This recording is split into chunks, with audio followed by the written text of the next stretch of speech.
करई सोई फल चाहे। राम सिया राम जय जय राम। राम सिया राम जय जय राम। राम राम राम सिया राम जय जय राम। राम राम सिया राम जय जय राम। राम सिया राम जय जय राम। राम सिया राम जय जय राम। આ વાત ગંગ સાહેબે પણ પોતાના સાહિત્યમાં જણાવી કે ગમે ત્યાં જશો તમારું કર્મ તો તમને પકડવાનું, સારું યા ખરાબ। સારું કર્મ સોનાની સાંકળ છે, ખરાબ કર્મ લોખંડની સાંકળ। બે બંધનમાં તો આપે છે, તો એ બંધનમાંથી મુક્તિ મેળવવા માટે શું કરવું? નિષ્કામ કર્મયોગ।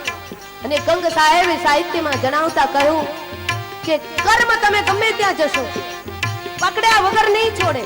માણસ કર્મ કરે ને ત્યારે એ હસતા હસતા કરે, પણ જ્યારે ભુગતવાનો વખત આવે ને ત્યારે રડતા રડતા ભોગવે છે।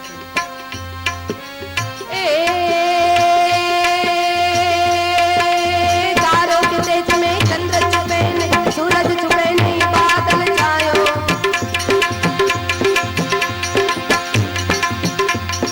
तारों के तेज में चंद्र छुपे नहीं, सूरज छुपे नहीं, बादल छायो। रण पड़े रजपूत छुपे नहीं, दाता छुपे नहीं, मागनार। चंचल नारी को नैन छुपे नहीं, प्रीत छुपे नहीं, पीठ दिखायो। कर संग का शाग करम छुपे नहीं, भभूत लगायो। करम छुपे नहीं, भभूत लगायो। करम छुपे नहीं, भभूत लगायो। करम छुपे नहीं, भभूत लगायो। तारों के तेज में चंद्र छुपे नहीं, गमे तेटલું અંધારું છવાઈ ગયું હોય, વરસાદની ઋતુ હોય, પણ ખબર તો પડે સૂર્ય ઉગી ગયા। તારો કે તેજ में चंद्र छुपे नहीं, सूरज छुपे नहीं, बादल छायो। રાડ પડે રજપૂત छुपे नहीं। સાચો બળવીર માણસ હોય ને અને સાચો શુરવીર હોય, રાડ પડે પણ રજપૂત छुपे नहीं, સાચો ક્ષત્રિય छुपे नहीं। જ્યાં ગૌધન લૂંટાતું હોય, બ્રાહ્મણો નો ધર્મ લૂંટાતો હોય, ધર્મ જ્યારે કટોકટીમાં હોય તો રાડ પડે રજપૂત छुपे नहीं। અને દાતા छुपे नहीं, માગન આયો। ચંચલ નારી કો નૈન छुपे नहीं, અને પ્રેમ छुपे नहीं, पीठ दिखायो। कवि गंग कहे सुनु शाह खबर, आ करम छुपे नहीं, बबूत लगायो। गमे એટલી ભસ્મ લગાડો, આ લલાટ ઉપર ગમે તેટલા તિલક લગાડો, પણ ઈ કરમ તો ગમે ત્યાંથી ડાબી દૂબી ના રહ્યા તો કસ્તુરી કી બાત। ગમે ત્યાંથી પકડવાનું ઘર। એક ફુકટલાલ છે ને 20 લાખની ગાડીમાં જતા હતા, એ દર્શન કરવા માટે જતા હતા। આ બધા વિઠ્ઠલનાથના દર્શન કર્યા હશે, ન કર્યા હોય તો હવે કરજો। પણ વિઠ્ઠલનાથના દર્શન કરવા માટે જતા હતા, પણ રસ્તામાં રેલવે ટ્રેક આવ્યો, ફાટક। ગાડી આવવાની હતી ને એટલે ફાટક આમ પડી ગયું હતું, એટલે એ વખતે ગાડી ત્યાં ઊભી રહી। તો ત્યાં એક મહાત્માજી, એક સાધુ મહારાજ, વૈશાખ મહિનાનો તડકો, પગમાં પગરખાય નહીં, કોકે દાન દક્ષિણા નહોતી આપી। કોઈની પાસે જઈને કહ્યું કે ભાઈ મારે ચપ્પલ લેવા, તો કે ચાલતા પડો ચાલતા। કોઈ દાન ન આપ્યું તો ચપ્પલ બિચારા ક્યાંથી લે? એટલે ખુલ્લા પગે ફરફોલા પડી ગયા હતા, એવો તડકો, ખુલ્લા પગે જતા હતા। पैदल यात्रा विठलनाथ की कर रहे थे वो। उसी वक्त जहाँ आप 20 લાખની ગાડી જોઈ અને આ મહાત્માજીને થયું, બીજાના ગજવામાં હાથ નાખવા ગયા હો। મહાત્માજીને થયું, હે વિઠ્ઠલનાથ, તે મને કાંઈ ન આપ્યું। આખું જિંદગી વિઠ્ઠલનાથ વિઠ્ઠલનાથ વિઠ્ઠલનાથ કરી કરી અને આખી જિંદગી તારા ભગવા ભેખ ધારણ કરી લીધો, પણ વિઠ્ઠલનાથ તે મને કઈ ના આપ્યું। ભગવાનને ફરિયાદ કરવા માંડ્યા। કમ સે કમ બીજું તો નહીં, રેવા માટે ઝોપડી તો નહીં, પણ પગમાં પહેરવા માટે પગરખાઈ ન આપ્યા વિઠ્ઠલનાથ। ત્યાં તો ગાડી ખુલી, ગાડીનું બારણું ખુલ્યું। ઈ શેઠજીએ નહીં, એનો જે સેવક હતો એને ખોલ્યું, નોકર હતો ને એને ગાડીનું બારણું ખોલ્યું। ગાડીનું બારણું ખોલ્યું ત્યાં તો મેરે ભાઈ બહેને પોકટલાલ શેઠ બહાર નીકળ્યા। સરસ મજાના મલમલના કપડા, બગલાની પાંખ જેવા રૂડા કપડા પહેર્યા હતા અને લલાટ ઉપર લક્ષ્મી મૈયાનું તેજ હતું। બહાર નીકળ્યા, પણ જેવા નીકળ્યા ને તો બે વ્યક્તિ આ બાજુ, બે વ્યક્તિ આ બાજુ, રાજાશાહી હતી એમની. જેવા નીકળ્યા વિઠ્ઠલનાથ નો પેલા ભગત મહાત્માજી જે હતા ને દર્શન કરવા માટે જતા, એને વધારે આક્રોશ વ્યક્ત કર્યો કે વિઠ્ઠલનાથ, આ માણસ તારું સ્વપ્ને નામ નહીં લેતો હોય અને તે કેટલું બધું આપી દીધું, મને કાંઈ ન આપ્યું. પણ પોકટલાલ જેવા બહાર નીકળ્યા ને એવા મેરે ભાઈ બહેન એને ટીંગા ટોળી કરીને લઈ જવા પડ્યા, કારણ કે બે હાથમાં લખવા હતા. બે હાથમાં લખવા. અને જ્યાં જોયું પેલા મહાત્માજી અન મહાત્માજી નો પ્રાર્થના કી ફરી ગઈ અને મહાત્માજીએ કહ્યું, હે ભગવાન, હે મારા વિઠ્ઠલનાથ, મને ઉઘાડ પગો રાખ્યો છે બરાબર છે, મારે આવા મોટેર બંગલા ગાડી કઈ નથી જોઈતું, હું તું કહીશ તો આખી જિંદગી ઉઘાડ પગો રહી અને આખા ભારતની પ્રદક્ષિણા કરીશ, પણ મારે આવી સુખ સાહેબી નથી જોઈતી. કહેવાનું તાત્પર્ય કે આપણે બીજાના સુખ જોઈએ છે, પણ બીજાના દુઃખ જ્યારે જોઈએ ને ત્યારે આપણને ખબર પડે કે આપણા જેવું આ જગતની અંદર કોઈ સુખી નથી. અને આ જગતમાં ઘરે ઘરે ચૂલા છે. આપણે એક રૂમાલથી રડતા હશું તો સામેવાળા 5 રૂમાલથી રડતા હશે. બાકી બધાયને દુઃખ તો છે જ. આ સંસારની અંદર કોઈ અખંડ છે જ નહીં. અખંડ એક રાધાવર ભગવાન કૃષ્ણ કનૈયો, બાકી કોઈ અખંડ છે જ નહીં. ઘણું સમજાવ્યું પણ મેરે ભાઈ બહેન આત્મદેવ બ્રાહ્મણ એકના બે ન થયા. અને હવે આત્મદેવ બ્રાહ્મણ ને કહેવા લાગ્યા, યતિ મહારાજ સુન, આત્મદેવ બ્રાહ્મણ આવો સુંદર મજાનો મનખા દેહ મળ્યો, બ્રાહ્મણ કુળમાં જન્મ મળ્યો, આવું જ્ઞાન મળ્યું, દ્વિતીય એવો ભાસ્કર જેવું તારું જ્ઞાન છે, ભગવાન ભાનુ, ભગવાન સૂર્યનારાયણ જેવું તારું જ્ઞાન છે, તો એ જ્ઞાનનો સદુપયોગ કર. દીકરો શા માટે કરી ને આખું આખું ખલાસ કરી નાખે? જો મેરે ભાઈ બહેન, ભાગવતકારે અહીંયા બતાવ્યું કે જે માણસની જેટલી વાસના વધારે એટલો ઈ વિશ્વંભરથી છેટો જતો જાય છે. કે મારે ઘણાને પુતેશના હોય, ઘણાને લોકેશના હોય, કોઈને કઈ બીજી ઈચ્છા હોય, જેટલી આપણે ઈચ્છાઓ કરતા જઈએ ને એટલો ઈશ્વર આપણાથી છેટો જતો જાય. બાકી હરી ક્યાંય દૂર નથી, આપણા પાસે આપણી અંદર જ છે. પણ જેટલી ઈચ્છાઓ અને અપેક્ષાઓ વધે ને એમ માયાના પડાળો આવતા જાય એટલે હરી ઉપર આવરણ આવતું જાય, આપણને દેખાતું બંધ થઈ જાય. ખૂબ સમજાવ્યું, ન માન. ઘણાને કહીએ ને કે ચાલો ને ભાઈ કથામાં, પણ ઘણા કથામાં ન ગમે. મેં કાલ કહ્યું હતું ને, કુવાડી કોદાળી લઈ અને ખાડો ખોદવો ગમે, પણ કથાની અંદર 3 કલાક સુધી એક આસને બેઠું રહેવું એ પણ એક પ્રકારનું અનુષ્ઠાન છે. ઘણા લોકો એમ કે અમે ઘરે પણ કથા સાંભળીએ છીએ, પણ મંડપની અંદર આવીને સાંભળો ને કથા, ઘરે સાંભળવી જ જોઈએ. ચેનલોની અંદર કથા આવતી હોય તો એ સાંભળવી જ જોઈએ, કારણ કે ઘરનું આપણું વાતાવરણ શુદ્ધ રહે, આપણા બાળકોના સંસ્કારો સારા રહે. બીજા ફિલ્મોના ગીત ગાય અને ફિલ્મો વગાડે એના કરતા તો મેરે ભાઈ બહેન કથાની ચેનલો ચાલુ કરે એ સારું ને. અને હવે તો કોઈ મર્યાદા જેવી ચીજ જ નથી રહી. ઘરની અંદર માય, બેન, બેટી, ભાઈ, મોટા બાપા, ભાઈની ઘરવાળી, બાપા બધા એક કમરાની અંદર બેઠા હોય, ચેનલો ચાલુ કરે, સિનેમા જોતા હોય. શરમે ના આવે. ગંદા પિક્ચરો જોવે, ગંદા ચલચિત્રો જોવે. ગામડાની અંદર તો ઓછું છે, પણ શહેરોની અંદર તો બહુ વધી ગયું છે. બાપ દીકરી સાથે બેસી, ભાઈ બહેન સાથે બેસી ગંદા ચલચિત્રો જ્યારે જોવે ત્યારે મેરે ભાઈ બહેન આ સમાજનું પતન ન થાય તો શું આબાદી થાય સમાજની?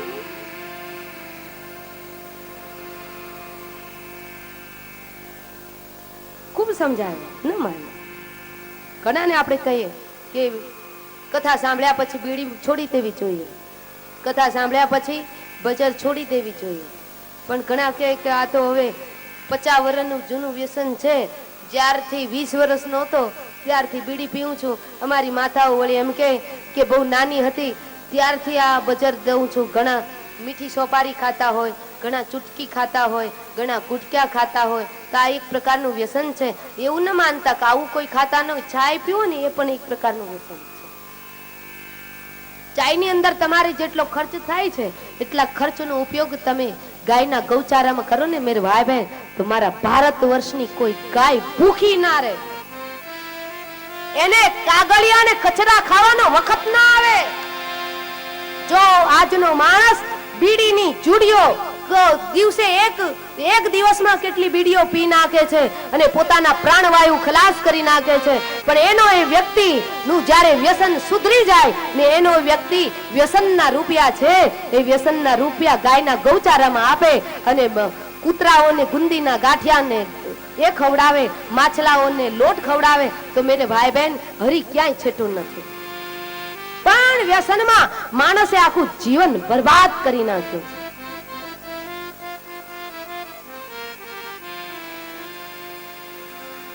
બજાર એ કઈ ઘણા કે અમારે બીજું કાંઈ વ્યસન નહીં, બજાર જ દઈએ. એ બજાર કઈ સામાન્ય ન માનજો.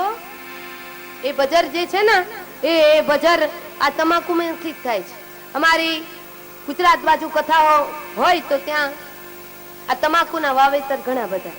એ સાહેબ તમે ખેડાઓ છોડો ને, અમદાવાદ પછી ખેડા ને ખેડા પછી આગળ વધો એટલે ત્યાં તમાકુના વાવેતર ખરા. એટલે ત્યાં અમે દર્શન માટે જતા હતા. ભોળાનાથનું સારું એવું મંદિર છે, ત્યાં દર્શન માટે જતા હતા. એ વખતે મેં મારા જે યજમાન હતા ગાડી ચલાવતા હતા એમને મેં પૂછ્યું કે અહીંયા આ બધા ખેતરો હોય, બધી વાડીઓ હોય તો એને ફરતી બાજુ વાડ બાંધી હોય, કાંટાની છે, બીજી ત્રીજી વાડો બાંધી હોય.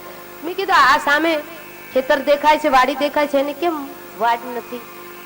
તો મને એ યજમાન જે હતા ને એ દરબાર હતા, દરબાર પરિવાર, એટલે મને કહ્યું કે માતાજી આ ખેતરને વાડની જરૂર નથી, કારણ કે આમાં તો ગધેડાય નથી જાતા. સમજણ પડે? ઈ શેનું ખેતર હતું? તમાકુ દેવતાનું ખેતર હતું. અને તમાકુ દેવતાના ખેતરમાં ગધેડાય નથી જાતા. વિચાર તો કરો. અને એ ગધેડા ન જાતા હોય, ગધેડાએ નો એન્ટ્રી નું પાટિયું મારી દીધું કે મારી પાસે તમાકુ ના આવી જોઈએ. એને બદલે આજનો ઇન્સાન તમાકુનો જુદી જુદી રીતના ઉપયોગ કરે છે. આજની બેન દીકરીઓ મીઠી સોપારી ખાય, જુદા જુદા પ્રકારના વ્યસન કરે. મેરે ભાઈ બહેન ચાલો ભાઈઓ વ્યસન કરે તો એને ક્ષમા છે કે કર્યું તો કર્યું, એની જિંદગી ગઈ તો ગઈ. પણ મેરે ભાઈ બહેન આ દેશની સ્ત્રી જ્યારે વ્યસન કરશે ને, ચાય પીશે ને, ભાઈ બગડેલો હશે તો એને સ્ત્રી સુધારી શકશે. પછી કોઈ માના રૂપમાં, કોઈ બહેનના રૂપમાં, કોઈ સતીના રૂપમાં કે પત્નીના રૂપમાં ભાઈ બગડેલો હશે તો એને કોઈ પણ સુધારી શકશે. બેન કા પત્ની કા માય એને સુધારી શકશે. પણ આ જગતની અંદર જો સ્ત્રી બગડેલી હશે તો ઉપરથી કૃષ્ણ અવતાર થશે તો આ બગડેલી સ્ત્રીને આ જગતની અંદર કોઈ નહીં સુધારી શકે, નહીં સુધારી શકે. જો ને ઘણા ભાગવતજીનું દ્રષ્ટાંત લો ને, બાપ બગડેલો છે છતાં એને ઘેર સંત ભક્ત જન્મ્યા. કોણ? પ્રહલાદજી મહારાજ. હિરણ્યકશ્યપુ બાપ બગડેલો છે પણ એને ઘરે પ્રહલાદજી મહારાજ નો જન્મ થયો. શું કામ? કે એને ક્યાધુ જેવી માં મળી અને નારદજી જેવા સદગુરુ મળ્યા. અને ક્યાધુએ શું કર્યું હતું? પોતાની કોખમાં જ્યારે પ્રહલાદજી હતા ને ત્યારે એમણે નારદજીના આશ્રમે જઈ નારદજીની સેવા કરી અને નારદજી પાસેથી કૃષ્ણ કથા સાંભળી, જગદંબાની કથા સાંભળી, રામ કથા સાંભળી. 100 વર્ષ સુધી માના ઉદરની અંદર રહ્યા અને ત્યારબાદ એ પ્રહલાદજી મહારાજનો જન્મ થયો. પછી એ 5 જ વર્ષના દેખાતા હતા. એટલે બધા બાળકો પૂછે, અરે પ્રહલાદ તમે તો ઉંમરના બહુ નાના અને દેખાવના તો વાતો કરો ત્યારે એવું કર્યો વાતો કે કોઈ મોટો વિદ્વાન વાતો કરતા હોય. ત્યારે પ્રહલાદજી મહારાજ કહેતા, સુનો સુનો બાળકો, હું તમારી સાથે ભણું છું, ગણું છું, એ વાત સાચી, પણ હું 5 વર્ષનો નથી, હું તો 105 વર્ષનો છું. શું કામ? મારી માના કોખમાં હું 100 વર્ષ સુધી રહ્યો અને નારદજી પાસેથી હું સત્સંગ સાંભળ્યો.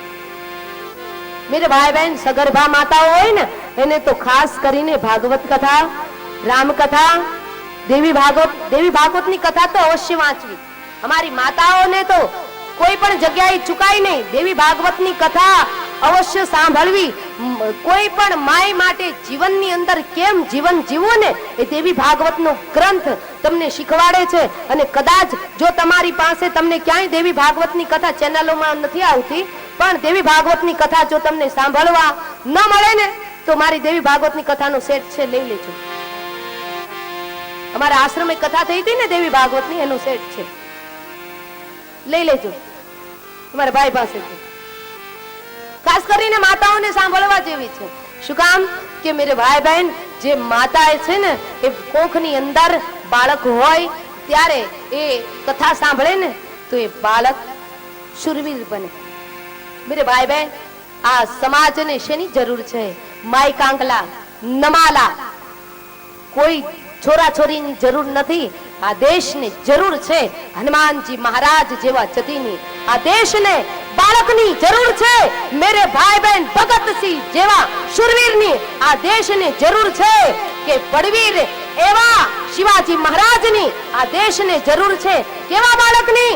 તો મેરે ભાઈ બહેન શંકરાચાર્ય. में संत के सूरो न जन्मे संत उपकारी न कामा नागले तन में समझवी वांजनी सारी न कामा ना भले जन्मे समझवी वांजनी नारी પોતાની ટેકને ખાતર ન લાગી દેહ પણ પ્યારી પોતાની ટેકને ખાતર ન લાગી દેહ પણ પ્યારી ધન્ય બાળસયો ધન્ય ધન્ય સંગાવતી નારી ધન્ય બાળ છે લઈયો ધન્ય સંગાવતી નારી જન્મ જે સંતને આપે જનેતા એ જ કહેવાય જન્મ જે સંતને આપે જનેતા એ જ કહેવાય કહેવાનું તાત્પર્ય કે જે ભૂમિકાની અંદર કર્ણ મહારાજનું પ્રાગટ્ય થયું તો એ ભૂમિ આ જ હતી. માય પણ માતૃત્વનું તત્વ પણ એ જ હતું, કુંતી એ જ હતી. પણ કહેવાનું તાત્પર્ય સંસ્કારો બદલાય છે. સગર્ભા માય બહેનો દીકરીઓ જ્યારે ચલચિત્રો જુએ છે ને, ખરાબ ચલચિત્રો, ત્યારે એની અસર એના ઉદરસ્ત બાળક ઉપર પડે છે, ખરાબ સંસ્કારો પડે. મેરે ભાઈ બહેન, શાસ્ત્રની અંદર ત્યાં સુધી બતાવવામાં આવ્યું કે સગર્ભા જે મહિલા હોય ને એને દરરોજ બળદના દર્શન કરવા, ભેંસના દર્શન નહીં. જે બળદના દર્શન કરશે, ગાય માતાના દર્શન કરશે, એમને ત્યાં સુરા સંત અને ભક્તનો જન્મ થશે. અને સગર્ભા જે સ્ત્રી હોય ને એ સગર્ભા સ્ત્રીએ શાસ્ત્રની અંદર બતાવ્યું કે નિત્ય ગાય માનું દૂધ પીવું. જે સગર્ભા મહિલા ગાય માતાનું દૂધ પીશે ને એમને ત્યાં કાં સંત, કાં સુરા ને કાં ભક્તનો જન્મ થશે. પણ આજકાલની માયને તો ગાય માતાનું દૂધ જરાય ન ભાવે. એને તો પાવ પકોડા ખાયો ને તો ચટાચટ ભાવે, ધમાકેદાર. ઘણા ભાટિયા ન જતા હોય તો ઘરવાળા ભાટીએ જાય તો એને કે લેતા આવજો ને બંધાવીને કરે. જ્યાં ત્યાં જેવું તેવું જ્યારે ત્યારે ખાવું નહીં. ભાગવત ના પાડે છે. શું કામ કે આપણે જ્યારે ત્યારે જેવું તેવું ને જ્યાં ત્યાં ખાઈએ. આપણું પેટ કચરા પેટી છે?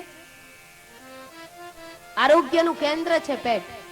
ઉદર છે આરોગ્યનું કેન્દ્ર છે, કચરા પેટી નથી.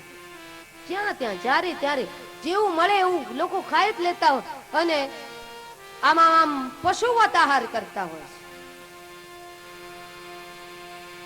તમારા બાળકોના સંસ્કાર સુધારવા માટે થઈ અને મેરે ભાઈ બહેન પહેલા માને સુધરવું પડશે. કારણ કે હું બેન છું એટલે તમારા ઉપર વધારે ભાર મૂકી શકું. માતૃતત્વ છે મારી અંદર એટલે મારી માય ઉપર વધારે ભાર મૂકી શકું. બાકી આ જગ્યાએ જો ભાઈ હોય તો આટલું બધું ના કહી શકું. કહેવાનું તાત્પર્ય માં સુધરશે, આ દેશની સ્ત્રી સુધરશે ને. તમે સુધરેલા જ છો પણ મેરે ભાઈ બહેન વ્યસન છોડી દો. બસ ચાનું વ્યસન. હું બાળકો બાલ મંદિરમાં નથી બોલતા મમ્મીનું વેલણ મોટું, ચાનું વ્યસન ખોટું. ત્યાં બાલ મંદિરે ટીચર શીખવાડે પણ ઘરે આવીને માએ જ છાલીઓ ભરીને છાશ પીવે તો વાંધો નહીં, પણ છાલીઓ ભરીને ચાય પીતી હોય તો એમાં મમ્મીનું વેલણ મોટું ક્યાંથી થાય? મમ્મીને કોણ મારે? છોરાનો વાંક હોય તો મમ્મી મારે, પણ મમ્મીનો વાંક હોય તો મમ્મીને કોણ મારે? મારી માતાઓને કરબદ્ધ પ્રાર્થના છે, મેરે ભાઈ બહેન આ દેશની અંદર પિતા બગડેલો હશે તો એને સુધારી શકવાના ઘણા બધા વિકલ્પો છે, પણ આ દેશની અંદર જો સ્ત્રી બગડેલી હશે તો એની પેઢી બગડી જશે. કારણ કે થડની અંદર સડો આવે ને તો આખું ઝાડ ખરાબ થઈ જાય. એક પાકની અંદર સડો આવી જાય તો આખું ખેતર ખરાબ થઈ જાય. એમ જે કુળની અંદર એક મહિલાની અંદર દુર્ગુણ આવી ગયો ને તો આખા કુળનું નર્કની અંદર નિવાસ કરવો પડે છે. અમારું દેવી ભાગવત તો ત્યાં સુધી કે જે કુળની અંદર સંતાનો જે સારા નથી આપી શકતી જે માય, એની કુળની 7 પેઢી આગળની 7 પેઢી પાછળની 14 પેઢી નર્કની અંદર નિવાસ કરે છે. સુન્યો મેરે ભાઈ બહેન, તમારા બાળકને સુધારવા માટે થઈને પહેલા તમારે વ્યસન છોડવું પડશે. કારણ કે હું નિર્વ્યસની છું, મારે કોઈ જાતનું વ્યસન નથી મેરે ભાઈ બહેન. ચુસ્ત વૈષ્ણવ ગણો તો ચુસ્ત વૈષ્ણવ, ચુસ્ત દેવી શક્તિની ઉપાસક માનો તો એ રીતના જે પ્રમાણે મારું શાસ્ત્ર કહે ને એ પ્રમાણે જો હું જીવન જીવું છું એટલા માટે હું તમને કહી શકું. બાકી હું અત્યારે 10:30 થાય, 11:45 થાય, મને ચાની તલફ લાગતી હોય તો હું તમને ન કહી શકું. મેં મારા જીવનની અંદર જે આચરણમાં મૂક્યા છે ને જે સદાચારો એ જ હું તમને અહીંથી કહીશ. બાકી મેરે ભાઈ બહેન મેં જો જે આચરણમાં ન મૂક્યું હોય એ હું તમને કહેવાનો અધિકારી નથી. ઈશ્વરની ગુનામાં આવી જાઉં છું. ભગતસિંહને જ્યારે ફાંસીના માછડે ચડાવવામાં આવ્યા ને ત્યારે એની માં રડવા લાગી. ત્યારે બધા ગામના લોકો ભેગા મળીને ભગતસિંહની માને પૂછા કરવા લાગ્યા કે માઈ તમે આટલા બધા શા માટે રડો છો? ત્યારે એમણે કહ્યું કે મારો ભગતસિંહ ફાંસીના માછડે ચડે છે એટલા માટે હું નથી રડતી. મારો દીકરો મરાઈ રહ્યો છે એટલે હું નથી રડતી. પણ આજે મને એ જ વાતનો અફસોસ છે કે મારે ભગતસિંહ જેવો એક જ હાવજ પાક્યો. જો ભગતસિંહ જેવા 4 દીકરા થયા હોત ને તો 4 દીકરામાં ભોમકાની રખોપા કરવા માટે હું મોકલી દેત. મારે એક જ દીકરો છે મેરે ભાઈ બહેન. જે માની આંખમાં આંસુના ને ગૌરવના આંસુ હોય ને એ માં કઈક આ જગતને ભારતની ભૂમિકાને કંઈક આપી શકે. બાકી માય જેની વેવલી હોય, માં જેની ડરપોક હોય, તમારા બાળકોને ખાસ કરીને એટલું કહું, તમારા બાળકોને ડરાવજો નહીં, નિડર બનાવજો. કારણ કે ગીતાજીના 16મા અધ્યાયના પહેલા શ્લોકનું જ પ્રથમ સૂત્ર છે. ભગવાન શ્રી કૃષ્ણે અર્જુનને કહ્યું કે અર્જુન અભય થઈ જા. અભયમ સત્વ સંશુદ્ધિ જ્ઞાન યોગ વ્યવસ્થિતિ દાનમ દમશ્ચ યજ્ઞશ્ચ સ્વાધ્યાયમ સ્તપ આર્જવમ. અર્જુન અભય થઈ જા. તમારા બાળકને ડરાવવું હોય તો એટલું કહેજો, બેટા ડરવું હોય તો માત્ર એટલું ડરજે, પાપથી ડરજે, પ્રભુથી ડરજે. બાકી આ જગતની અંદર કોઈની હેસિયત છે, કોઈની તાકાત છે કે આપણને કોઈ ડરાવી શકે?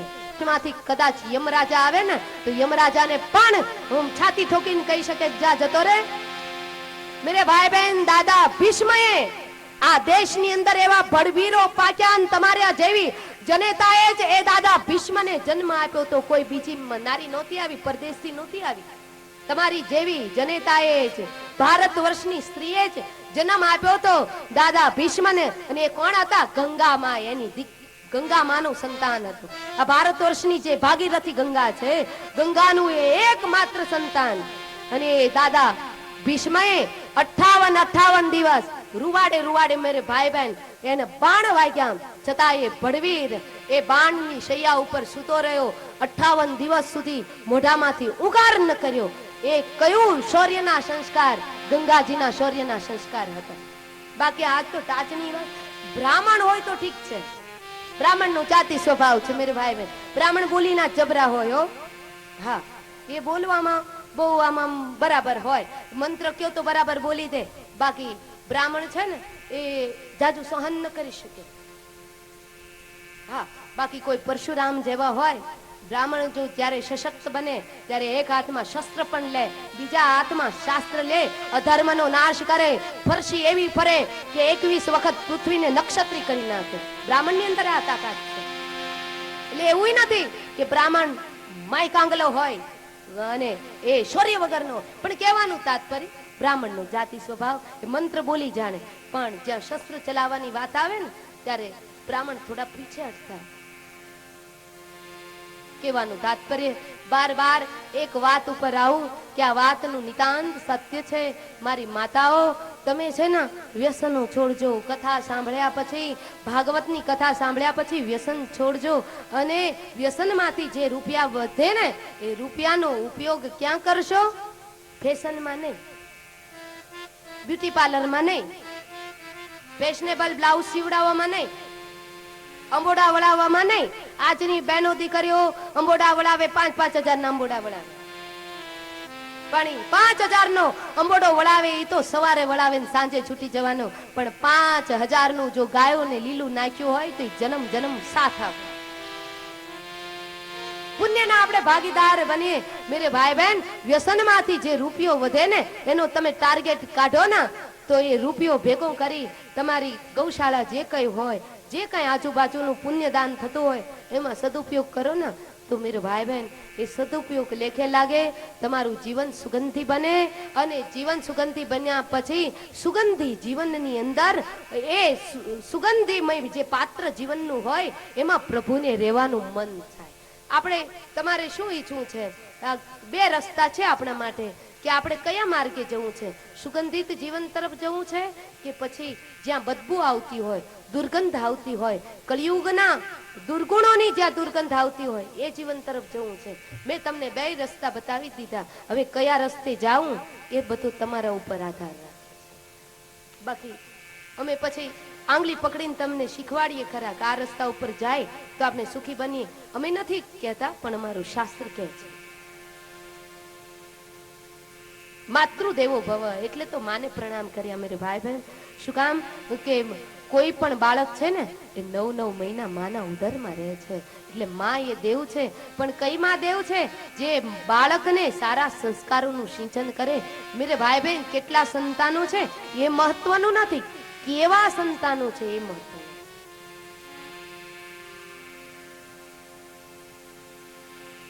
આજકાલની બહેનો દીકરીઓ બાળકોને બોટલમાં દૂધ પાય. પણ યાદ રાખજો, ભણેલી ગણેલી બહેનો, આજકાલની સુધરેલી બહેનો, બોટલના દૂધ તમારા બાળકને પાશો ને તો તમારું બાળક મોટું થઈને તમને ચોક્કસ વૃદ્ધાશ્રમમાં મૂકી આવશે. કેવો વૃદ્ધાશ્રમ ગોતશે ખબર?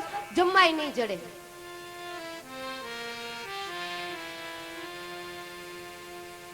બોટલના દૂધ નહીં, તમારા દૂધ પાવ. કારણ કે બાળક અને માં વચ્ચેનું તાદાત્મ્ય મેરે ભાઈ બહેન, માના સંસ્કારો દૂધ દ્વારા જ મળે છે બાળકને. તમારા સંસ્કારો, તમારા કુળની પરંપરા જો જાળવી રાખવી હોય અને તમે એવું ઈચ્છતા હો કે આ બાળક મોટું થઈ મને કથાની અંદર મૂકવા આવે અને મારું બાળક મોટું થઈ મારી પાસે દાન ધર્માદો કરાવે, એવું તમે ઈચ્છતા હો ને તો તમારા બાળકના હાથે દાન ધર્માદો કરાવજો. તમારા બાળકને બોટલના દૂધ નહીં, બકરીના દૂધ નહીં, ભેંસના દૂધ નહીં. તમારું બાળક જ્યાં સુધી નાનું હોય, જ્યાં સુધી ભણી ગણીને મોટું ન થાય ત્યાં સુધી તો એને ગાયનું દૂધ જ પાજો. અને ગાયનું દૂધ પાયેલો દીકરો જે હશે મેરે ભાઈ બહેની ક્યાંક ડંકો વગાડશે, ધર્મના નામનો ડંકો વગાડશે. ગાયના દૂધમાં એ તાકાત છે. ગાયનો દીકરો જો બળદ આટલું બધું કરી શકતો હોય, બળદ એ સાક્ષાત ધર્મનું પ્રતીક છે. તો મેરે ભાઈ બહેન, જેને ગાયનું દૂધ પી અને જે માણસ મોટો થયો હોય તો એનામાં પાછી કઈ ઘટે નહીં, કઈ કેવું ન પડે. તો આત્મદેવ બ્રાહ્મણ ખૂબ રડવા લાગ્યા. એ વખતે પેલા સંત જે યતિ મહારાજ હતા એમને દયા આવી ગઈ કે હવે આને સત્સંગની વાત નહીં પચે.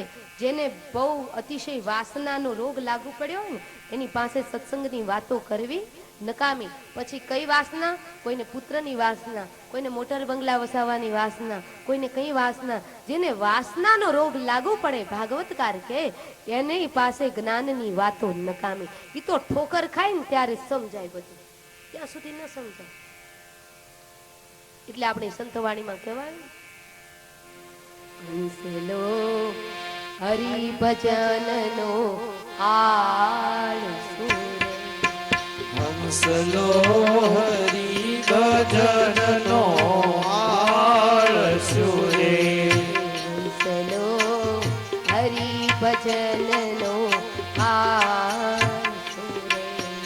હંસલો હરિ ભજનનો આળસુ રે. હંસલાને સંતોનો સંગ ગમતો નથી. હંસલાને સંતોનો સંગ ગમતો નથી રે. એ હારે તો ખાડે ખાવો છીએ ના. હરે તો ખાડે ખાવો છીએ ના. હારે તો ખાડે ખાવો છીએ ના. હરે તો ખાડે ખાવો છીએ ના. હંસલો હરિ ભજનનો આળસુ રે. હંસલો હરિ ભજનનો આળસુ રે. આ હંસલો હરિ ભજનનો આળસુ રે. હંસલો હરિ ભજનનો આળસુ રે. હંસલાને સંતોનો સંગ ગમતો નથી રે. હંસલાને સંતોનો સંગ ગમતો નથી રે. આ હંસલાને કથાનો સંગ ગમતો નથી રે.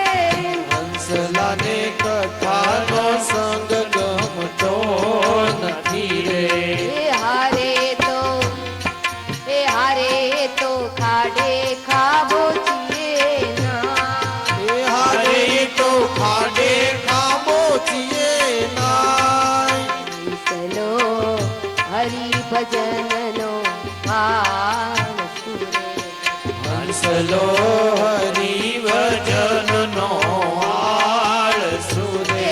આ હંસલો હરિ ભજનનો આળસુ રે. હંસલો હરિ ભજનનો આળસુ રે. શૃણુ વિપ્રમયાદેત્ય પ્રારબ્ધમ તુ વિલોકિતમ. સપ્ત જન્મ વિદિતવ પુત્રો નેવ ચ સંતતે સગરો દુઃખ અવાપાંગ પુરા તથા રે મુંચાદિ કુટુંબાશમ સંન્યાસે સર્વથા સુખમ. સંન્યાસે સર્વથા સુખમ. સંન્યાસે સર્વથા સુખમ. મહાત્માએ કહ્યું, યતિ મહારાજે તારે સુખ ભોગવવું હોય, ભગવાનનું ભજન જ કરવું હોય તો હા ચાલ, હું એક તારો લીધો છે, તું હાથમાં માળા પકડી લે. એક કરતા બે ભલા. આવ ભાઈ હરખા, આપણે બે સરખા એક સાથે હરિનું ભજન કરીએ. 25 વર્ષ પછી ભગવાનની ભક્તિ કરવી. કાલ સવારે કોને ખબર શું થવાનું છે, એ ન જાણ્યું જાનકીનાથે. એના કરતા અત્યારે જ ભક્તિનો માર્ગ પકડી લેના. આ જગતની અંદર સંન્યાસ જેવું કોઈ સુખ નથી. શ્રીમદ ભાગવત કહે સંસારીઓને કોઈને સુખ છે જ નહીં હો. બહારથી લાગે કે બહુ સુખિયા છે, પણ સંસારી જેવી આ જગતની અંદર કોઈ દુખી નથી. કઈક ને કઈક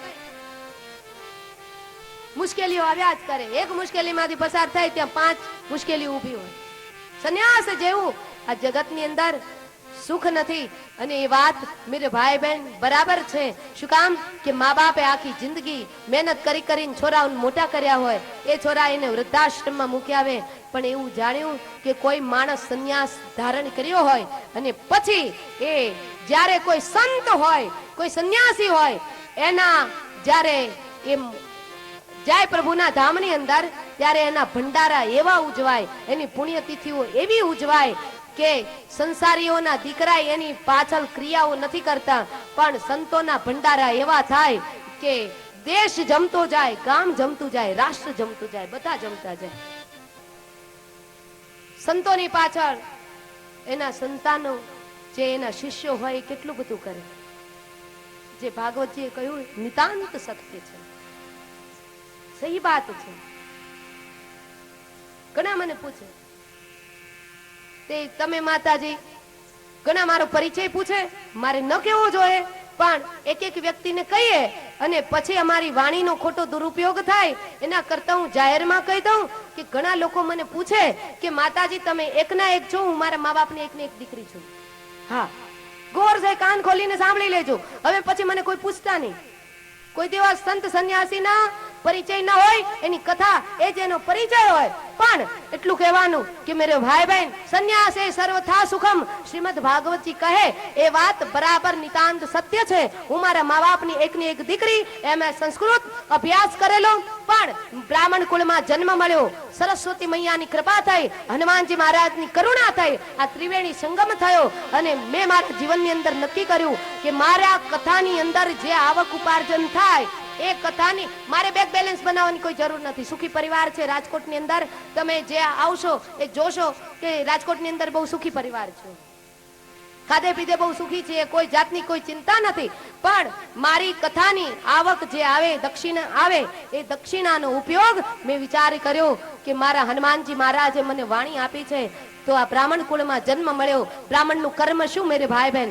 બ્રાહ્મણનું કર્મ છે કે જે દિશા ભૂલી ગયા હોય એને નવી દિશા આપવી, જે સંસ્કારો ચૂકી ગયા હોય એને સંસ્કારો આપવા, જે વિદ્યા ચૂકી ગયા હોય એને વિદ્યા આપવી, અને જે લોકો જે અંધારામાં, અજ્ઞાનના અંધારામાં જીવતા હોય ત્યાં જઈને જ્ઞાનનો દીપક જલાવવો એ બ્રાહ્મણનું કર્મ છે. વિચાર કર્યો કે બ્રાહ્મણ કુળમાં ફરી ફરી અવતાર મળે કે ના મળે, પણ જે દડી પડી મેદાન में सब खेलन को जाए, जाति पाति का भेद नहीं जीते सो ले जाए. બીજી વાર તો કદાચ પરમાત્માને કરવું હશે તો બ્રાહ્મણ કુળમાં જન્મ આપે તો ભલે, પણ આ જન્મ આપ્યો છે તો એને સાર્થક કરી લઈએ. એટલે વેરાવળ સોમનાથ થી 26 કિલોમીટર દૂર લોઢવા ગામ, ત્યાં મારુતિ ધામ આશ્રમનું 1.5 વર્ષ પહેલા ખાતમુહૂર્ત કર્યું. પહેલી વખત કેનેડીમાં કથા વાંચવા આવી. જાહેરમાં કહું છું, હું બહુ નિખાલસ માણસ છું, જે હોય એ સત્ય વાત કરું. એટલે પહેલી વખત જ્યારે કેનેડીમાં કથા વાંચવા આવી ત્યારે હું મારા માટે વાંચતી હતી. હવે જે કથા વાંચું છું એ મારા માટે નહીં, પણ આશ્રમની અંદર દૂર દૂરથી બાળકો બધા આવે દર શનિવારે અને ત્યાં સુંદરકાંડના પાઠ કરે. ત્યાં હનુમાનજી શું કહેવાય એ ખબર નહોતી. આમાં ઘણા ઘણા વડીલોને હનુમાન ચાલીસા નહીં આવડતી હોય, પણ એ અમારા આશ્રમની અંદર 150 પોણા 200 જેટલા બાળકો આવે અને એ બાળકો આવ્યા પછી સુંદરકાંડ કરે, હનુમાન ચાલીસા કરે, આંખો બંધ કરીને સુંદરકાંડ કરે. આજના વિદ્વાનો પણ નથી કરી શકતા એટલો. આંખો બંધ કરીને 1.5 વર્ષનું આ માત્ર પરિણામ છે મેરે ભાઈ બહેન. જાજા વર્ષ નથી થયા, 1.5 વર્ષની અંદર બાળકો આંખો બંધ કરીને સુંદરકાંડ હનુમાન ચાલીસા કરતા થઈ ગયા. તો પછી આગળ જતા તો શું થશે એ તો મારા હનુમાનને નક્કી કરવાનું છે કે બાળકો બધા કેટલા આગળ વધશે. અને પછી સુંદરકાંડ કર્યા પછી મેરે ભાઈ બહેન મને જમાડવાનો બહુ શોખ. એટલે બાળકો જે વિદ્વાનો મહાભારતના શ્લોક ન બોલી શકે એવા મહાભારતના શ્લોકો બોલે, ગીતાજીના એવા શ્લોકો બોલે કે વિદ્વાનોને પણ પીછે હટ કરવી પડે. એ ગામડાના બાળકોને મેરે ભાઈ બહેન કઈ ખબર નહોતી પડતી, પણ હનુમાનજી મહારાજના પ્રતાપથી 1.5 વર્ષનું આ પરિણામ છે. અને એ બાળકો સુંદરકાંડ કર્યા પછી દર શનિવારે ચોખ્ખા ઘીનો સુખડી અને ત્યારબાદ એનો પ્રસાદ ભરપેટ સુખડી નું બટુક ભોજન અને ગાંઠિયા, એને બટુક ભોજન કરાવવામાં આવે. પછી બાળકો પોતપોતાના ઘરે જાય. મેરે ભાઈ બહેન ઘણા લોકો મને પૂછતા હોય કે તમે આમ ને તેમ ને ઘણી બધી રીતના પૂછતા હોય, પણ મારું કહેવાનું તાત્પર્ય એ કે સંસારી શું કદાચ સુખી થઈ શકવાના, પણ મેરે ભાઈ બહેન ઘણા માય લોકોને, ઘણા પિતા લોકોને 1-2 સંતાનો હશે, પણ મારા માટે આ જગતની અંદર મેરે ભાઈ બહેન બ્રાહ્મણની દીકરી તો માં કહેવાય જ, પણ સત્ય હકીકતમાં કહું તો ગરીબ માણસોના બાળકો મને માં કહીને બોલાવે છે ત્યારે મને ખૂબ આનંદ થાય છે. અને એ મારા જિંદગીનું મોટામાં મોટું ફળ છે. બાકી મારી કોઈ ઉંમર એવી નથી હો પણ મેરે ભાઈ બહેન, મારા હનુમાનજીનો શત શત કોટી પ્રણામ માનું કે જે હું 50 વર્ષના 60 વર્ષના વડીલો ન કરી શકે એ મારી નાની ઉંમરમાં હનુમાનજી મહારાજે મને આટલું યશ અને કીર્તિ અપાવી. શું કામ? ભાગવતજીનો શ્લોક આવીને ઉભો રહે, સર્વથા સંન્યાસે સુખમ. આ જગતની અંદર મેરે ભાઈ બહેન, શારદામણી ને રામકૃષ્ણ પરમહંસ દેવ એ જ્યારે પરમહંસ દેવ પરણવા માટે ગયા ને ત્યારે એના સાસુને કહ્યું કે સાસુમાં, તમારા શારદામણીને એક પણ સંતાન નહીં થાય, અમે લગ્ન કરીએ છીએ પણ આજીવન બ્રહ્મચર્ય પાળીશું. ત્યારે શારદામણીની માં રડવા લાગી કે કોઈ પણ માની જનેતાની ઈચ્છા હોય કે પોતાની દીકરીના કોખમાં બાળક રમાડે એવી ઈચ્છા હોય, પણ ત્યારે રડ્યા ને ત્યારે એ વિવેકાનંદના સદગુરુ સ્વામી રામકૃષ્ણ પરમહંસદેવ ઠાકુર બોલ્યા હતા કે તમારા શારદામણીને ભલે એક સંતાન નહીં હોય, બે સંતાન નહીં હોય, પણ સારા જગતની અંદર જેટલા જેટલા સંતાનો હશે ને ગરીબ માણસોના, એ બધા સંતાનો તમારી શારદાને માં કહીને બોલાવશે. મેરે ભાઈ બહેન, પોતા તો સૌ તણા પાળે, પણ કાગડાની આપણે પૂજા શું કામ કરીએ છીએ? નહીતર કાગડો ઈર્ષાળુ બહુ છે. એ આપણે ચાલ્યા જતા હોય ને, અનુભવ છે હો, ચાલ્યા જતા હોય ને માથામાં ચોચ મારીને ભાગી જાય. મને અનુભવ છે એટલે કહું. હું ને બા ચાલ્યા જતા તો એક વખત મારી બાના માથામાં ચોચ મારીને ભાગ્યો. જાનકીજીના ચરણમાં ચોચ મારીને ભાગ્યો હતો. કાગડો ઈર્ષાળુ છે, અદેખો છે, એની વાણી કોઈને બોલવી નથી ગમતી, એને સાંભળવી નથી ગમતી, પણ છતાંય કાગડાને તમે પિતૃ આપણે શું કામ માનીએ છીએ? એ કોઈ દિવસ કાગડાને પૂછ્યું કે એ કાગડા તને પિતૃ અમે શું કામ? બસ દર ભાદરવો આવે ને કાગવાસ કરીને આપણે નાખી દીધી, એમ નહીં. દરેક ક્રિયાકાંડની પાછળ એક વિજ્ઞાન છે ઋષિનું. એ કાગડાની આપણે વાસ એટલા માટે, પિતૃ દેવ એને એટલા માટે માનીએ છીએ મેરે ભાઈ બહેન. કાગડો છે ને એ પોતાની કાગડી જે છે ને, કાગડી એ પોતાના બચ્ચાને નથી પાળતી, પણ કોયલના બચ્ચાને પાળીને એ મોટા કરે છે. તો આ જગતની અંદર પરપીડા સંપાપ નહીં અને પરોપકાર સમાન કોઈ ધર્મ નહીં.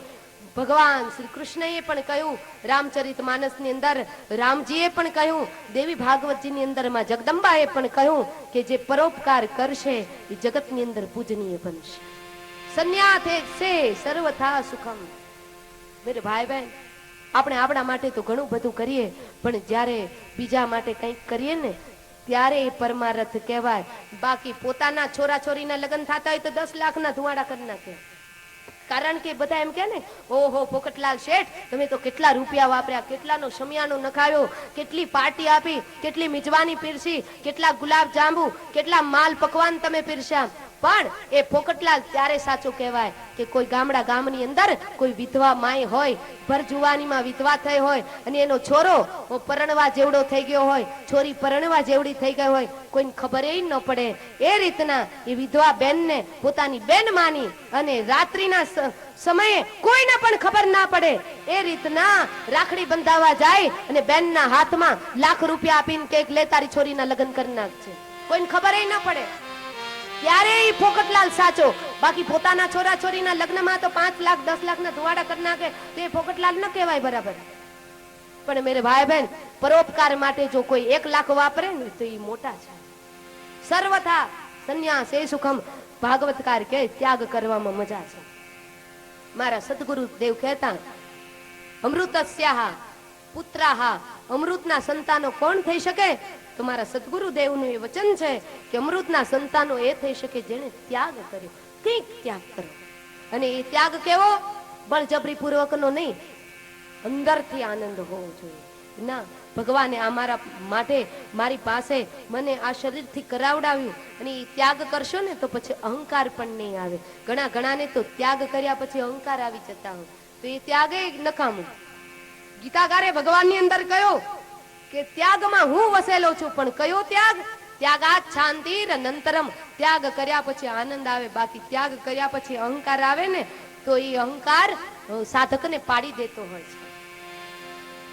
92 લાખ માળવાનો ધણી ભર્તુહરી મહારાજે બધું આપી દીધું, પણ આપી દીધા પછી મેરે ભાઈ બહેન કાન ખોલીને સાંભળી લેજો, ભર્તુહરી મહારાજ એવો રાજાશાહી વાળો માણસ હતો ને કે એના રાજ્યની અંદર 360 તો રસોઈયા હતા, 365 રસોઈયા. વર્ષની અંદર રસોઈયાનું બધા રસોઈયાનું ચક્કર ફરે અને વર્ષમાં એક જ વખત વારો આવે. રસોઈયા જે હોય ને એક જ વખત વારો આવે વર્ષમાં. 5 રસોઈયા હોય એમને એમ રહી જાય, એનો વારો ન આવે. કારણ કે વર્ષના દિવસો કેટલા? 360.